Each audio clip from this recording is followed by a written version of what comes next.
Hello friends, இந்த வீடியோல நம்ம எதை பத்தி பார்க்க போறோம்னா RRB NTPC graduate level CBT2 கான எக்ஸ்பெக்டட் கட் ஆஃப் சென்னை ஜோனுக்கு எவ்வளவு இருக்குன்றத பார்க்க போறோம். சோ அதே மாதிரி இது பர்టిక్యులரா வந்து டைப்பிங் போஸ்டுக்கான கட் ஆஃப் வந்து எவ்வளவு இருக்குன்றத அதுல மெயினா சொல்ல போறேன். ஓகேவா? சோ அதே மாதிரி இதுல ஃபைனல் கட் ஆஃப் என்ன ரேஞ்சில இருக்கும் அப்படின்றது இதுல நம்ம பார்க்கலாம். ஓகேவா? சோ இதுக்கு முன்னாடி பாத்தீங்கன்னா நான் CBT2 எக்ஸாம் நடந்து முடிஞ்சோடனே பாத்தீங்கன்னா ஒரு எக்ஸ்பெக்டட் கட் ஆஃப் வந்து போட்டிருப்பேன், வீடியோ ஒன்று போட்டிருப்பேன்.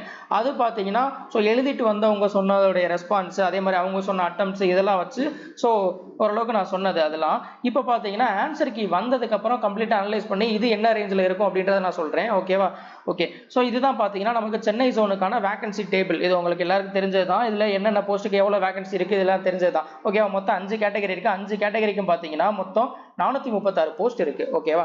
ஸோ இப்போ இதுக்கான CBT2 எல்லாமே நடந்து முடிஞ்சிருச்சு. அதுக்கான ரெஸ்பான்சிபிலிட்டி விட்டாச்சு. இப்போ இந்த ரெஸ்பான்சிபிலிட்டி விட்டாங்க. இப்போ இதில் பார்த்தீங்கன்னா ரேங்க் மித்ராவோட டேட்டா கிடைச்சிருக்கு கொஞ்சம். ஓகேவா? அந்த டேட்டா படி பார்த்தீங்கன்னா எவ்வளோ கட் ஆஃப் என்ன ரேஞ்சில் இருக்கும் அப்படின்றத நான் மெயினாக சொல்ல போகிறேன். ஓகேவா? ஸோ இப்போ இதுக்கு அடுத்து வரக்கூடிய ரவுண்ட் என்னன்னு பார்த்தீங்கன்னா இதில் கம்ப்யூட்டர் பேஸ்டு ஆப்டிடியூட் டெஸ்ட், அதுக்கப்புறம் பார்த்தீங்கன்னா இதில் டைப்பிங். ஓகேவா? ஸோ இந்த 2 ரவுண்டு தான் அடுத்து இருக்கு. ஓகேவா? ஸோ இதில் சிபேட் யாருக்காக அப்படின்னு பார்த்தீங்கன்னா ஸ்டேஷன் மாஸ்டருக்காக மட்டும்தான். ஓகேவா? இந்த டைப்பிங் பார்த்தீங்கன்னா இதில் junior accountant senior clerk. So அந்த போஸ்ட்டுக்கு போகிறதுக்கு நீங்கள் டைப்பிங் நீங்கள் குவாலிஃபை பண்ணியிருக்கணும். ஓகே, குவாலிஃபை ஆயிருக்கணும். ஸோ அப்படி போனால் தான் பார்த்தீங்கன்னா உங்களுக்கு இந்த 2 போஸ்ட்டில் நீங்கள் உள்ளே போக முடியும். ஓகேவா? அதே மாதிரி இங்கே SM போகணும் அப்படின்னா நீங்கள் சிபேட் எக்ஸாம் நீங்கள் கிளியர் பண்ணால் தான் பார்த்தீங்கன்னா SM ஆக முடியும். ஓகேவா? ஸோ இதில் இந்த SM பொறுத்த வரைக்கும் பார்த்தீங்கன்னா CBT2 இருக்கு பார்த்தீங்களா? இந்த CBT2ல 120க்கு நீங்கள் எழுதிருப்பீங்க. அந்த 120க்கு அவன் என்ன பண்ணுவான்னா 70க்கு கன்வெர்ட் பண்ணி 70க்கு எவ்வளோ மார்க்குன்றதை போட்டுருவாங்க. அதுக்கப்புறம் இந்த சிபேட் இருக்கு பார்த்தீங்களா? இதில் வந்து டி ஸ்கோரை பேஸ் பண்ணி பார்த்தீங்கன்னா மொத்தம் 30க்கு எவ்வளோன்றதை அவன் கால்குலேட் பண்ணி மொத்தமாக 100க்கு எவ்வளோன்றதை ஃபைனல் மார்க்கை வந்து ஃபைனல் கட் ஆஃபாக வந்து ரிலீஸ் பண்ணுவாங்க. ஓகேவா? ஸோ இங்கே வந்து ஏதாவது கன்வர்ஷன் நடக்குமான்னு கேட்டால் இங்கெல்லாம் அது கிடையாது. இங்கே டைப்பிங்கை பொறுத்த வரைக்கும் பார்த்தீங்கன்னா ஜஸ்ட் நீங்கள் குவாலிஃபை ஆகணும். ஓகேவா? இதை வந்து நீங்கள் இந்த போஸ்ட்டுக்கு வந்து நீங்கள் டைப்பிங் வந்து மேண்டட்டரி அப்படின்னு கொடுத்தனால இந்த டைப்பிங் வந்து நீங்கள் வந்து குவாலிஃபை ஆகிறீங்களா டிஸ்குவாலிஃபை ஆகிறீங்களா அதை பொறுத்து தான் உங்களுக்கு வந்து அங்கே போஸ்ட்டுக்கு வந்து உங்களுக்கு அதை வச்சு தான் உங்களுக்கு உறுதியாகும். ஓகேவா? ஸோ இது பார்த்தீங்கன்னா உங்களுக்கு 120க்கு நீங்கள் CBT2 எடுத்திருக்கீங்க பார்த்தீங்களா? இந்த CBT2 உடைய மார்க் தான் உங்களுக்கு ஃபைனலாக உங்களுக்கு மெரிட் மார்க். ஓகேவா? இதை வச்சு தான் உங்களுக்கு வந்து ஃபைனல் கட் ஆஃப் வந்து நீங்கள் அதுதான் என்ன ரேஞ்சில் இருக்குன்னு பார்த்துட்டு உங்களுக்கு கிளியர் ஆகுமா ஆகாதான்றதை சொல்ல முடியும். ஓகேவா? CBT2 மார்க் தான் பார்த்தீங்கன்னா இந்த இதுக்கு உங்களுக்கு பேஸு. ஓகேவா? ஓகே. இதில் எந்த ஒரு கன்வர்ஷனும் கிடையாது. அதாவது இந்த இந்த இது மாதிரி SM மாதிரி பார்த்தீங்கன்னா இதில் கன்வர்ஷன்லாம் பண்ண மாட்டாங்க. 120க்கு நீங்கள் எடுத்த மார்க் தான் உங்களுக்கு ஃபைனல் கட் ஆஃபாகவும் இருக்கும். ஓகேவா? ஓகே. ஸோ இப்போ இதில் டைப்பிங்க்கு எவ்வளோ பேர் வந்து போக போகிறாங்கன்றதான் பார்த்தீங்கன்னா எடுக்க போகிறான். ஓகேவா? இதில் டைப்பிங்கை பொறுத்த வரைக்கும் பார்த்தீங்கன்னா 1:8 ரேஞ்சில் பார்த்தீங்கன்னா 8 ரேஷியோவில் பார்த்தீங்கன்னா எடுப்பாங்க. அதே மாதிரி சிபேட்டுக்கும் 1:8 ரேஷியோவில் எடுக்கிறாங்கன்றது சொல்லிட்டாங்க. ஓகேவா? ஸோ அதாவது இங்கே ஒரு போஸ்ட்டுக்கு 8 பேரை வந்து டைப்பிங்க்கு உள்ளே அனுப்ப போகிறாங்க. ஓகேவா? இதில் அப்போ டைப்பிங்க்கு போஸ்ட்டுக்கு குவாலிஃபை ஆனவங்க மட்டும்தான் இதுக்கு போவாங்களான்னு கேட்டால் அப்படி கிடையாது. ஓகேவா? நான் டைப்பிங் போஸ்ட்டு கட் ஆஃப் வந்து கிளியர் பண்ணவங்களும் பார்த்தீங்கன்னா இதில் இருப்பாங்க. ஓகேவா? ஏன்னா ப்ரிஃபரன்ஸ் கொடுக்கும்போது எல்லா போஸ்ட்டையும் தான் கொடுத்து வச்சிருப்பாங்க. ஓகேவா? அப்போ வந்து டைப்பிங் போஸ்ட் வேணான்லாம் கொடுக்க மாட்டாங்க. ஓகேவா? ஸோ அதுவும் தான் கொடுத்து வச்சிருப்பாங்க. அதுக்கப்புறம் தான் என்ன பண்ணுவான்னா அவன் இதெல்லாம் குவாலிஃபை ஆகிறது டிஸ்குவாலிஃபை ஆகிறதெல்லாம் பொறுத்து தான் பார்த்தீங்கன்னா அவன் வந்து ப்ரிஃபரன்ஸ் ஆர்டரில் பார்த்தீங்கன்னா அவன் வந்து போஸ்டிங் வந்து அலாட் பண்ணுவான். ஸோ அப்போ இதில் யாரெல்லாம் இருப்பாங்கன்னா நான் டைப்பிங் போஸ்ட், அதாவது CCTS இருக்கு பார்த்தீங்களா? அது வந்து நான் டைப்பிங்கு. ஸோ அவங்க அதோட கட் ஆஃப் கிளியர் பண்ணவங்களும் உள்ளே இருப்பான். அதுக்கப்புறம் பார்த்தீங்கன்னா குட்ஸ் ட்ரெயின் மேனேஜர், குட்ஸ் டேமர். ஓகேவா? ஸோ இங்கே குட்ஸ் ட்ரெயின் மேனேஜர் போஸ்ட்டுக்கான கட் ஆஃப் கிளியர் பண்ணவங்களும் பார்த்தீங்கன்னா இதுக்குள்ளே இருப்பாங்க. ஓகேவா? ஸோ இதில் நான் டைப்பிங் போஸ்ட்டு இருக்கிறவங்களும் இதுக்குள்ளே தான் இருப்பான். டைப்பிங் போஸ்ட்டுக்கான கட் ஆஃப் மட்டும் கிளியர் பண்ணவங்களும் இதில் இருப்பீங்க. ஓகேவா? ஸோ இப்போ இதில் டைப்பிங்கை பொறுத்த வரைக்கும் பார்த்தீங்கன்னா என்ன ரேஷியோவில் எடுப்பாங்க அப்படின்னா 1:8 ரேஷியோவில் எடுக்கிறாங்கன்னு சொல்லிட்டாங்க. டைப்பிங்கை போஸ்ட்டை பொறுத்த வரைக்கும் பார்த்தீங்கன்னா எவ்வளோ வேகன்சினா 264 வேகன்சி. ஓகேவா? ஸோ அப்போ இன்ட்டு 8 டைம்ஸ்னா கிட்டத்தட்ட பார்த்தீங்கன்னா 2112 வேகன்சி. 2112 பேரை வந்து எடுப்பாங்க. ஓகேவா? ஸோ அப்போ அப்ராக்சிமேட்டாக ஒரு 2100 பேரை வந்து எடுக்கிறான்னு வச்சுக்குவோம். அதே மாதிரி இது 1:8 ரேஷியோவில் எடுப்போம் அப்படின்னு சொல்ல முடியாது. இதுதான் 1:8 ரேஷியோவில் தான் எடுப்போம் அப்படின்ட்டு அதுவும் உறுதியாக சொல்ல முடியாதுன்ற சொல்லிட்டான் அவன். இதை வந்து இன்க்ரீஸும் பண்ணலாம் டிக்ரீஸும் பண்ணலாம். அதோடு வந்து எங்களுடைய ரெக்வயர்மெண்ட் படி நாங்கள் வந்து எப்போனாலும் நாங்கள் எடுத்துப்போம் அப்படின்ற மாதிரி சொல்லிட்டான். லாஸ்ட் டைம் பார்த்தீங்கன்னா 1:9 ரேஷியோவில் எடுத்திருந்தாங்க. ஓகேவா? ஸோ இந்த டைம் பார்த்தீங்கன்னா நான் இதை அவங்க கொடுத்துருக்கிற இந்த 1:8 ரேஷியோ வச்சு பார்த்தாக்கா 2112 பேர், கிட்டத்தட்ட ஒரு 2100 பேரை வந்து எடுப்பான்னு வச்சுக்குவோம். ஓகேவா? ஸோ இந்த ரேஞ்சில் தான் பார்த்தீங்கன்னா அடுத்து எடுத்து டைப்பிங்க்கு அனுப்ப போறாங்க. ஓகேவா? Okay fine. இப்போ இதில் பார்த்தீங்கன்னா ரேங்க் மித்ராவை பொறுத்த வரைக்கும் பார்த்தீங்கன்னா கிட்டத்தட்ட ஒரு 3500 டேட்டா வந்து நம்மளுக்கு கிடைச்சிருக்கு. அதில் பார்த்தீங்கன்னா இந்த 3500 ஸ்டூடெண்ட்ஸ் வந்து எவ்வளோ வந்து எடுத்திருக்காங்க அப்படின்னா இதில் மார்க் டிஸ்ட்ரிபியூஷன் கொடுத்துருக்காங்க கீழே. ஓகேவா? ஸோ 105க்கு மேலே எத்தனை பேர் இருக்காங்க, 100க்கு மேலே எத்தனை பேர் இருக்காங்க, 90க்கு மேலே, அதே மாதிரி ஸோ 85 above 80 above இந்த ரேஞ்செலாம் பார்த்தீங்கன்னா அது கொடுத்துருக்காங்க. ஓகேவா? இது வந்து 3448 பேர் மட்டும்தான் என்டர் பண்ண டேட்டா. ஓகேவா? இதை வச்சு நீங்கள் கன்க்ளூடும் பண்ண முடியாது இவ்வளோதான் அப்படின்னு, இவ்வளோ இந்த ரேஞ்சில் தான் இருக்கும் அப்படின்ட்டு. ஓகேவா? ஏன்னா இன்னும் வந்து 3000 பேர் வந்து நம்மளுக்கு டேட்டா வந்து கொடுக்க வேண்டியது இருக்குது. ஓகேவா? அவங்க மேபி அதில் அவங்க கொடுத்த லிங்க்ல வந்து டேட்டா கொடுக்காம இருந்திருக்கலாம், அது வந்து அது வேற. ஓகேவா? ஸோ ஆனால் நம்மளுக்கு CBT2 எழுதுனதுன்னு பார்த்தீங்கன்னா கிட்டத்தட்ட 6540 பேர் எழுதியிருக்காங்க. ஓகேவா? ஏன்னா 1:15 ரேஷியோல வந்து எடுத்திருக்கான்.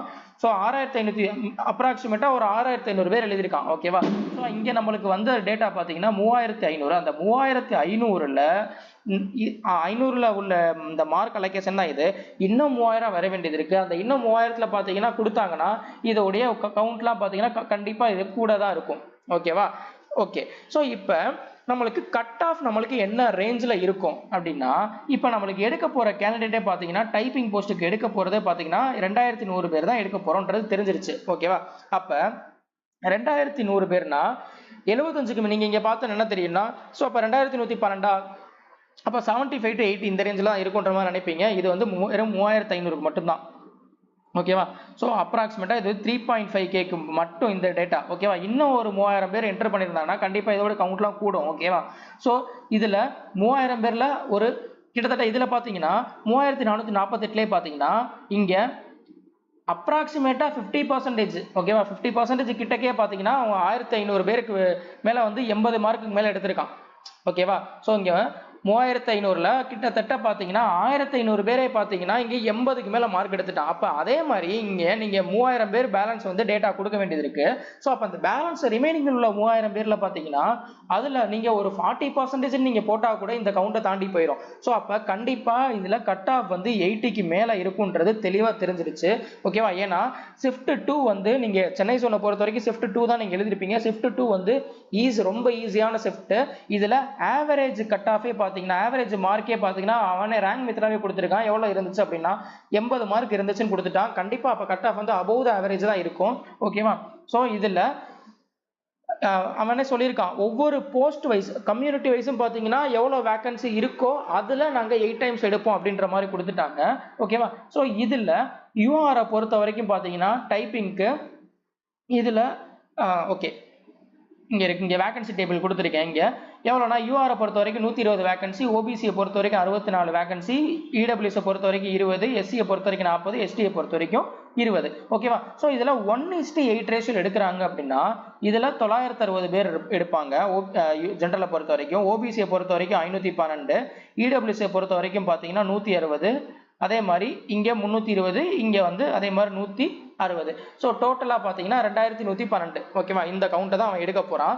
ஓகேவா? ஸோ இதில் இங்கே நம்மளுக்கு ஆவரேஜே நம்மளுக்கு 80+ இருக்குது. ஓகேவா? ஸோ கண்டிப்பாக இந்த 3000த்தில் பார்த்தீங்கன்னா கண்டிப்பாக 80க்கு மேலே இருக்கிறவங்க கண்டிப்பாக அதிகமாகவே இருப்பாங்க. ஓகேவா? ஸோ அப்போ அவங்களும் இங்கே மார்க் அவங்களோட மார்க் 80+ இருந்துச்சுன்னா, நிறைய பேரோட மார்க் இருந்துச்சுன்னா கண்டிப்பாக இதோ எக்ஸ்பெக்டட் கட் ஆஃப் வந்து யூஆருக்கு 83லேருந்து 85 வரைக்கும் ஷியோராகவே இருக்கும். ஓகேவா?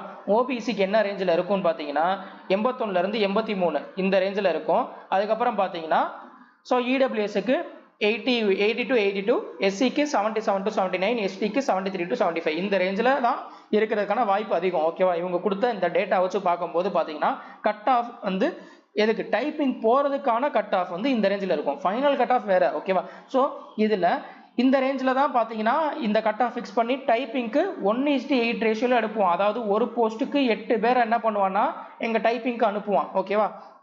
இதில் டைப்பிங்கில் குவாலிஃபை ஆகிறவங்க டிஸ்குவாலிஃபை ஆகிறவங்க இவங்களை பிரித்து என்ன பண்ணுவான்னா அவங்க கொடுத்துருக்க ப்ரிஃபரன்ஸ் படி பார்த்தீங்கன்னா அவங்க அந்த ப்ரிஃபரன்ஸில் கொடுத்த போஸ்ட் படி அவங்களுக்கான மெடிக்கல் ஸ்டாண்டர்ட் இருக்கான்னு பார்த்தா அந்த போஸ்ட் அலாட் பண்ணுவாங்க. ஓகேவா? இப்போ இங்கே ஒரு போஸ்ட்டுக்கு 8 பேர் வந்து டைப்பிங் அட்டன் பண்ணுறானா? ஓகேவா? ஸோ அப்போ இதில் வந்து அவன் 7 பேரை வெளியே அனுப்பணும். ஏன்னா டிவிக்கு அனுப்ப போகிறது பார்த்தீங்கன்னா என்ன ரேஷியோவில் அனுப்பணும்? அவனே நோட்டிஃபிகேஷனில் கொடுத்துட்டாங்க 1:1 ரேஷியோவில் தான் டிவிக்கு வந்து நாங்கள் எடுப்போம் அப்படின்ற மாதிரி கொடுத்துட்டான். ஸோ இங்கே டிவிக்கு முன்னாடி பார்த்தீங்கன்னா ஃபைனல் கட் ஆஃப் வந்து ஒன்று ரிலீஸ் பண்ணுவான். ஓகேவா? ஸோ அந்த ஃபைனல் கட் ஆஃப் தான் இந்த 1:1 ரேஷியோவில் ஈக்குவல் டைம்ஸ் தான் வேகன்சி. ஸோ இந்த 1:1 ரேஷியோவில் எடுத்து இதுதான் ஃபைனல் கட் ஆஃப் வந்து ரிலீஸ் பண்ணி இவங்களை தான் என்ன பண்ணுவோம்னா டிவிக்கு அனுப்போம். அப்போ இங்கே டைப்பிங்கில் இங்கே 8 பேர் நீங்கள் போறீங்களா, அந்த 8 பேரில் பார்த்தீங்கன்னா நிறைய பேர் அவங்க ரிஜெக்ட் பண்ணிட்டாங்க இல்லை டிஸ்குவாலிஃபை ஆகிட்டாங்கன்னா அதை டைப்பிங்கில் இப்போ இங்கே நீங்கள் எடுத்து வச்சிருக்கீங்க பார்த்தீங்களா, இந்த கட் ஆஃபோட ஒரு 3 மார்க் 4 மார்க் கூட இருந்தால் கூட நீங்கள் உள்ளே போகிறதுக்கான வாய்ப்பு இருக்குது. ஓகேவா? நிறைய பேர் டிஸ்குவாலிஃபை ஆனாங்கன்னா இப்போ நல்லாவே அவேர்னஸ் இருக்குது. டைப்பிங் நிறைய பேர் வந்து ப்ராக்டிஸ் பண்ண ஆரம்பிச்சிருப்பாங்க. ஓகேவா? ஸோ அப்போ இங்கே ஒரு போஸ்ட்டுக்கு கிட்டத்தட்ட ஒரு 5 பேர் கிளியர் பண்ணிட்டாங்கன்னு வச்சுக்கோமே. ஓகேவா? ஒரு போஸ்ட்டுக்கு 5 பேர் கிளியர் பண்ணாங்க, 3 பேர் தான் பார்த்தீங்கன்னா என்ன பண்ணியிருக்காங்க டைப்பிங்கில் டிஸ்குவாலிஃபை ஆயிருக்கான்னு வச்சுக்கோம். ஓகேவா? ஸோ அப்போ இவன் 5 பேரில் என்ன பண்ணோம், அவன் ஒரு 4 பேரை எலிமினேட் பண்ணி ஒருத்தனை தான் அனுப்பணும். டிவிக்கு 1:1 ரேஷியோவில் தான் அனுப்பணும். கரெக்டாக? ஸோ அப்போ அனுப்பும்போது பார்த்தீங்கன்னா இந்த ஃபைனல் கட் ஆஃப் கண்டிப்பாக இதை விட அதிகமாக தான் இருக்கும். ஓகேவா? ஸோ இப்போ நீங்கள் எடுத்திருக்கீங்க பார்த்தீங்களா, இந்த மார்க்கை விட நீங்கள் ஃபைனல் கட் ஆஃப் வந்து எவ்வளோ அதிகமாக இருந்தால் சேஃப் அப்படின்னா, ஸோ ஃபைனல் கட் ஆஃப் வந்து நீங்கள் என்ன ரேஞ்சில் இருந்தால் நீங்கள் வந்து கான்ஃபிடென்ட்டாக இருக்கலாம்னா இப்போ எடுத்திருக்க இந்த டேபிளில் கொடுத்துருக்கேன் பார்த்தீங்களா, இதை விட நீங்கள் கண்டிப்பாக ஒரு 6லேருந்து கிட்டத்தட்ட மேக்ஸிமமாக 10 மார்க் வரைக்கும் போகலாம். ஓகேவா? ஸோ 6லேருந்து 10 மார்க் நீங்கள் இதோட அதிகமாக எடுத்து வச்சுருந்தா சேஃபு. ஓகேவா? இப்போ கொடுத்துருக்கிற விட இந்த ரேஞ்சை வந்து +6 to 10 இந்த ரேஞ்சில் இருந்தால் நீங்கள் சேஃபு. ஓகேவா? ஏன்னா இதை நம்ம உறுதியாகவும் சொல்ல முடியாது. ஏன்னா இங்கே டிஸ்குவாலிஃபை ஆகிற கேண்டிடேட்ஸை பொறுத்து தான் இந்த ஃபைனல் கட் ஆஃப் டிசைட் ஆகும். புரியுதா? ஏன்னா இங்கே அதிகமாக டிஸ்குவாலிஃபை ஆனாங்க அப்படின்னா நீங்கள் டைப்பிங் போஸ்ட் மட்டும் கிளியர் பண்ணியிருந்தீங்க அப்படின்னா நீங்கள் ஓரளவுக்கு உள்ளே போகிறதுக்கான வாய்ப்பு இருக்குது. ஓகேவா? டைப்பிங் போஸ்ட்டுக்கான கட் ஆஃபை கிளியர் பண்ணி நீங்கள் ஒரு 4 மார்க் நீங்கள் அதிகமாக வச்சுருந்தா கூட நீங்கள் உள்ளே போகிறதுக்கான வாய்ப்பு இருக்குது. இப்போ இங்கே நிறைய பேர் வந்து குவாலிஃபை ஆகிட்டாங்கன்னு வச்சுக்கோங்களேன். அப்போ என்ன பண்ணுவான்னா அவன் இங்கே இருக்கிறதுல அத்தனை பேரையும் அவன் ரிமூவ் பண்ணும், எலிமினேட் பண்ணி ஆகணும். ஸோ அப்போ என்ன பண்ணுவான்னா அங்கே கட் ஆஃப் வந்து ஃபைனல் கட் ஆஃப் இதை நீங்கள் வச்ச இதை விட அதிகமாகவே போகும். ஓகேவா? இப்போ இதில் டிஸ்குவாலிஃபை ஆகிறாங்கன்னு வச்சுக்கோங்க. டைப்பிங்கில் டிஸ்குவாலிஃபை ஆனா இதில் டைப்பிங் போஸ்ட்டு மட்டும் கிளியர் பண்ணவனு இருப்பான், நான் டைப்பிங் போஸ்ட்டுக்கு கிளியர் பண்ணவனு இருப்பான். ஓகேவா? ஸோ அப்போ நான் டைப்பிங் போஸ்ட் இருக்காங்க பார்த்தீங்களா, அவங்க ஆல்ரெடி கிளியர் பண்ணவங்க இங்கே டைப்பிங்கில் அவன் குவாலிஃபை ஆகிட்டான்னு வச்சுக்கோங்களேன். அவங்களுக்கு என்ன பண்ணுவான்னா ப்ரிஃபரன்ஸ் ஆர்டரில் கொடுப்பான். ஓகேவா? ப்ரிஃபரன்ஸ் ஆர்டரில் என்ன வந்து ஃபர்ஸ்ட் கொடுத்துருக்காங்களோ அதுக்கான போஸ்ட் வந்து அலாட் ஆகும். இப்போ கூட்ஸ் கார்டோடைய கட் ஆஃப் ஒருத்தர் கிளியர் பண்ணியிருக்காங்கன்னு வச்சுக்கோமே, அவங்க டைப்பிங் வந்து கிளியரும் பண்ணலை. அப்போனா என்ன பண்ணுவான்னா அவன் ஸோ நான் டைப்பிங் போஸ்ட்டு ஆப்வியஸாக எலிஜிபிள் ஆயிருக்கான். ஓகேவா? நான் டைப்பிங் போஸ்ட்டில் எலிஜிபிளாக இருக்கவே கண்டிப்பாக டைப்பிங் போஸ்ட்டுக்கும் எலிஜிபிளாக தான் இருப்பான். பட் டைப்பிங்கில் வந்து அவன் வந்து குவாலிஃபை ஆகலைன்னு வச்சுக்கோமே, அவன் என்ன பண்ணுவாங்கன்னா அவன் அந்த கூட்ஸ் கார்டோடைய கட் ஆஃப் பர்டிகுலர் அந்த கூட்ஸ் கார்டோடைய கட் ஆஃப் வந்து கிளியர் பண்ணியிருக்கானா பார்ப்பாங்க. ஓகேவா? ஸோ அவன் கிளியர் பண்ணிட்டான்னா அதுக்கான மெடிக்கல் ஸ்டாண்டர்ட் இருந்துச்சுன்னா அந்த போஸ்ட் அலர்ட் ஆகும். இல்லை அதுக்கான மெடிக்கல் ஸ்டாண்டர்ட் இல்லைன்னா உங்களுக்கு எந்த போஸ்ட்டுமே கிடைக்காது. ஓகேவா? ஸோ இதுதான் இனிமேல் இதுக்கு அப்புறம் விட போகிற ரிசல்ட் பார்த்தீங்கன்னா இண்டிவிஜுவலாக போஸ்ட் வைஸ் தான் உங்களுக்கு ரிலீஸ் பண்ணுவாங்க. ஓகேவா? ஸோ போஸ்ட் வைஸ் ஒவ்வொன்றா ரிலீஸ் பண்ணி தான் உங்களுக்கு ஃபைனல் கட் ஆஃப் வந்து வரும். ஓகேவா? ஸோ இதில் CCTS and goods train manager இவங்களை பொறுத்த வரைக்கும் பார்த்தீங்கன்னா இது வந்து இந்த CCTS 155 வேகன்சி, அதுக்கப்புறம் பார்த்தீங்கன்னா கூட்ஸ் ட்ரெயின் மேனேஜர் இது வந்து 9. ஓகேவா? ஸோ இது ரெண்டுமே நான் டைப்பிங் போஸ்ட்டு. ஸோ இது ரெண்டுமே பார்த்தீங்கன்னா அடுத்த லெவல் இருக்குமானா இதை தான் இவங்க டைப்பிங்க்கு போயிடுவாங்க. ஓகேவா? டைப்பிங்க்கு போயிட்டு அதில் குவாலிஃபை ஆகிறது டிஸ்குவாலிஃபை ஆகிறத பொறுத்து என்ன பண்ணுவாங்கன்னா ஃபர்தராக டிவிக்கு 1:1 ரேஷியோவில் எடுத்து அனுப்புவாங்க. ஓகேவா? ஸோ இதுதான். ஓகேவா? இப்போ லாஸ்ட் டைம் பார்த்தீங்கன்னா போன டைமே பார்த்தீங்கன்னா டைப்பிங்கில் ஒன்லி 40% தான் வந்து குவாலிஃபை ஆயிருந்தாங்க. ஓகேவா? 1:9 ரேஷியோவில் எடுத்திருந்தான். ஓகேவா? ஸோ அந்த 1:9 ரேஷியோவில் இதில் 40% தான் பாஸே ஆயிருந்தாங்க. ஓகேவா? ஸோ அப்போ அதனால அப்பயே பார்த்தீங்கன்னா அவன் CBT2 உடைய கட் ஆஃபை விட இந்த 40% குவாலிஃபை ஆனதுக்கே பார்த்தீங்கன்னா டைப்பிங் போஸ்டோடைய கட் ஆஃப் எவ்வளோ அதிகமாக இருந்துச்சுன்னா CBT2 ஒரு 6லேருந்து 7 மார்க் அதிகமாக இருந்துச்சு. ஓகேவா? ஸோ 6லேருந்து 7 மார்க் கிட்டக்க ஃபைனல் கட் ஆஃப் அதிகமாக வச்சிருந்தான். ஓகேவா? இப்போ ஒருவேளை இங்கே 40%ன்றது ஒருவேளை 60% கிட்டக்க அவன் பாஸ் பண்ணியிருக்கான், இல்லை 60% கிட்ட பாஸ் பண்ணியிருக்கான், இல்லை 70% கிட்ட பாஸ் பண்ணியிருக்கான் அப்படின்னு வச்சுக்கோமே. அப்போனா என்ன ஆகும்னா இந்த ரேஞ்ச் இன்னமும் அதிகமாகும். ஏன்னா அத்தனை பேர் குவாலிஃபை ஆகிட்டானா என்ன பண்ணணும், அவன் அந்த போஸ்ட்டுக்கு எடுக்க வேண்டியது கொஞ்சம் மெம்பர்ஸ் தான் எடுக்கணும். கரெக்டாக? ஸோ 264 தான் எடுக்கணும் அந்த டைப்பிங் போஸ்ட்டுக்குனா, அவனுக்கு தேவை 264. அப்போ என்ன பண்ணுவான்னா மிச்சம் உங்களை ஃபுல்லாக என்ன பண்ணுவான் வெளியேற்றணுன்றக்காக ஸோ டாப் 264 மட்டும் எடுத்துட்டு 264வது பர்சன் என்ன மார்க் எடுத்திருக்கானோ அவனோட மார்க்கை தான் ஃபைனல் கட் ஆஃபா வந்து செட் பண்ணி வைப்பாங்க. ஓகேவா? ஸோ அதை தான் சொன்னேன், இந்த ஃபைனல் கட் ஆஃப் வந்து will be based on எதை பேஸ் பண்ணி இருக்கும் அப்படின்னா இந்த டைப்பிங்ல டிஸ்குவாலிஃபை ஆகிறது பொறுத்து. பட் நீங்க வந்து இந்த கட் ஆஃபை விட நீங்க இந்த இவ்வளவு மார்க் நீங்க அதிகமா வச்சிருந்தீங்கன்னா நீங்க பக்கா சேஃப், நீங்க பாட்டுக்கு தைரியமா நீங்க இருக்கலாம். ஓகேவா? அடுத்த லெவலுக்கு நீங்க பாட்டுக்கு நீங்க ரெடி ஆயிட்டு நீங்க டைப்பிங் ஃபுல் ஃபிளெஜ்டா நீங்க ஃபோக்கஸ் பண்ணி நீங்க பிராக்டிஸ் பண்ணிட்டு இருக்கலாம். ஓகேவா? ஸோ இதை தான் மெயினாக இந்த வீடியோவில் சொல்லணும்னு நினச்சேன். ஓகேவா? இது வந்து இந்த ரேங்க் மித்ரா டேட்டா வந்ததுக்கப்புறம் வந்து கட் ஆஃப் என்ன மாதிரி இருக்கும் அப்படின்ட்டு சொல்லணுன்ற ஒரு இது இருந்துச்சு. ஸோ அதனால தான் இந்த வீடியோ வந்து மேக் பண்ணி போட்டேன். ஸோ இது பாருங்கள். அதுக்கப்புறம் டைப்பிங்க்கு என்னென்னலாம் பண்ணணும் அப்படின்றத நான் வந்து தனியாகவே நான் ஒரு வீடியோ ரிலீஸ் பண்ணுறேன். ஓகேவா?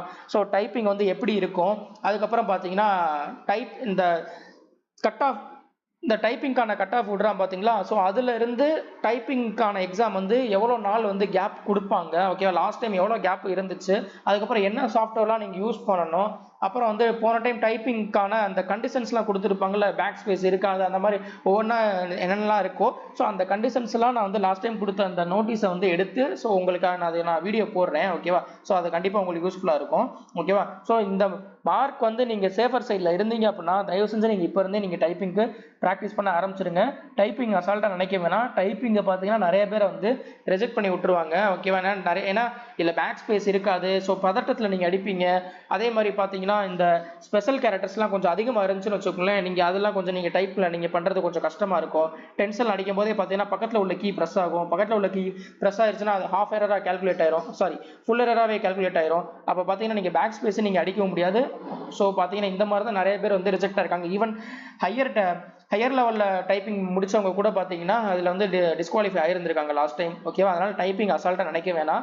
ஸோ நீங்கள் CBT 1 CBT 2 பாஸ் பண்ணது பத்தாது, ஃபைனல் கட் ஆஃப் நீங்கள் கிளியர் பண்ணி உங்களுக்கு லிஸ்ட்டில் பேர் வர வரைக்கும் உங்களுக்கு போஸ்டிங் உறுதி கிடையாது, உறுதி இல்லை. ஓகேவா? அதை மட்டும் ஞாபகம் வச்சுக்கோங்க. அதனால் எதையும் அசால்ட்டாக நினைக்காம இப்போயே கொஞ்சம் ப்ராக்டிஸ் பண்ண ஆரம்பிச்சிருங்க. ஓகேவா? ஸோ இதான் சொல்ல வந்தேன். நெக்ஸ்ட் வீடியோவில் மீட் பண்ணலாம். தேங்க்யூ.